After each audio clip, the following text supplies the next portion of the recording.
Green Revolution occurred between the early 1960s and late 1970s in developing countries like Mexico, India, Pakistan, the Philippines, etc. During this time, the use of chemical fertilizer and irrigation gave way to an increase in grain production. The introduction of hybrid strains of wheat, rice, and corn also sparked the revolution.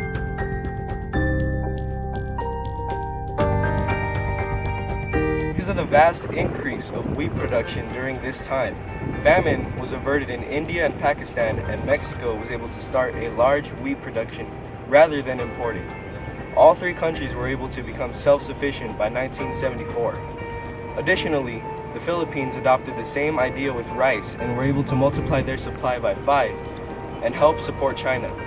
Overall, it helped developing countries keep up with the population growth and its food demands while improving their economy.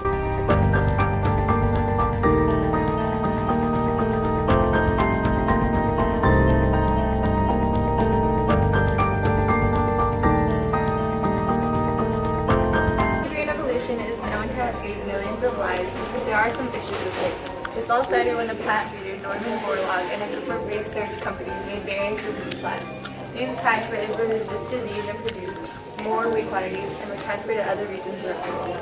This technology allowed these crops to become lifesavers for a lot of countries. However, at the same time, it created a fast-growing and long-lasting population problem.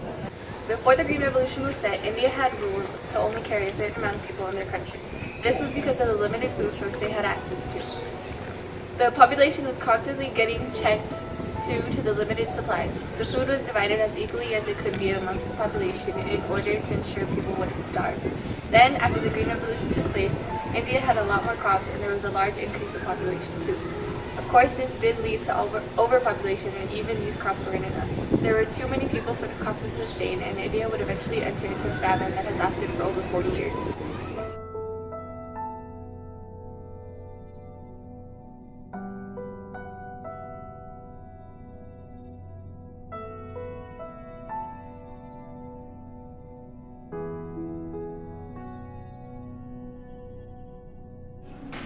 Fertilizers and pesticides and the monoculture farming has affected the water resources.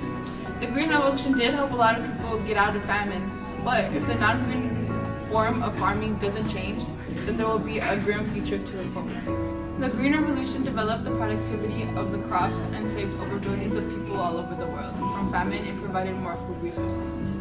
At the same time, it also lowered the food price, but the disadvantage of the Green Revolution is that this kind of agriculture will hurt the environment. The solution to our pesticide problem exists in organically grown foods and substantially method of pest control. Some pesticide campaign groups have already band together to stop the use of harmful pesticides in certain areas, but it is our job to stop the danger of pesticide before it becomes an epidemic.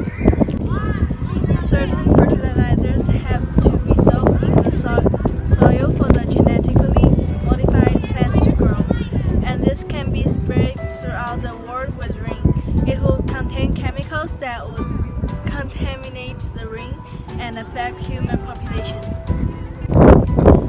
Other problems exist too. There are some